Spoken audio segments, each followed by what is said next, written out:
আয়োজনটা তো অনেক ভালো, কিন্তু এতটা আলো, এত রেডিয়েশন, আমরা তো প্রকৃতির মানুষ, প্রকৃতির মাঝে থাকি। মানে এখানে ঢুকতে ঢুকতেই আমার মাথায় একটি শব্দ মনে পড়লো যে আসলে বনেরা বনে সুন্দর, শিশুরা মাতৃকোল। তো এত রেডিয়েশন, এত আলো, এত লাইট, এত ক্যামেরা, এর মধ্যে আমরা অভ্যস্ত একেবারেই না। আমরা আসলে প্রকৃতির মাঝে থাকি। তবে খুব ভালো লেগেছে, যে কোনো অনুষ্ঠান আসলে সবসময় আন্দোলিত করে, অনেক বেশি কনফিডেন্ট করে। আর এরকম আয়োজন হওয়া তো দরকার, তাহলে অন্তত সবার সাথে দেখা হয় এবং বোঝা যায় যে নিজের অবস্থানটা আসলে কতটুকু। খুবই ভালো লাগছে। এই পেইন আসলে সৃষ্টি করে, প্রতিটা বিষয়ের একটা লগ্ন থাকে।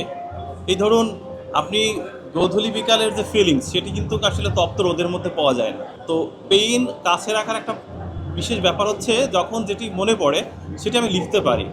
কারণ লগ্ন বলে তো একটা কথা আছে। এই ধরুন, আপনি শহরের ভাঙাচোরা একটা মুভিতে, শহরের ভাঙাচোরা একটা হলে একটা মুভি দেখলেন, সেটির যে অনুভূতি, আর ঢাকা শহরের সিনেফ্ল্যাক্সে আপনার প্রিয়সীর সাথে একটু রং বেরঙিন পপকর্ন সাথে নিয়ে দেখলেন, সেই একই মুভি, ফিলিংস কিন্তু আলাদা হয়।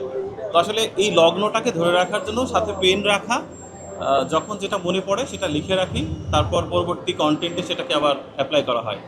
না, আমাদের কোনো কিছুই আসলে স্ক্রিপ্টেড হয় না। আমরা তো গ্রামে গ্রামে ঘুরে বেড়াই এবং মাঠের পর মাঠ হাঁটি। তো সেইখান থেকে যখন কোনো যুৎসই টপিকস খুঁজে পাই, তখন সেটি আমি কন্টেন্ট তৈরি করি। এবং এই যে পূর্বের পড়ালেখা, এটি মূলত কাজে দেয় ওই সময়। কারণ এই শিল্প সাহিত্যের প্রতি একটি ভালো লাগা ছিল।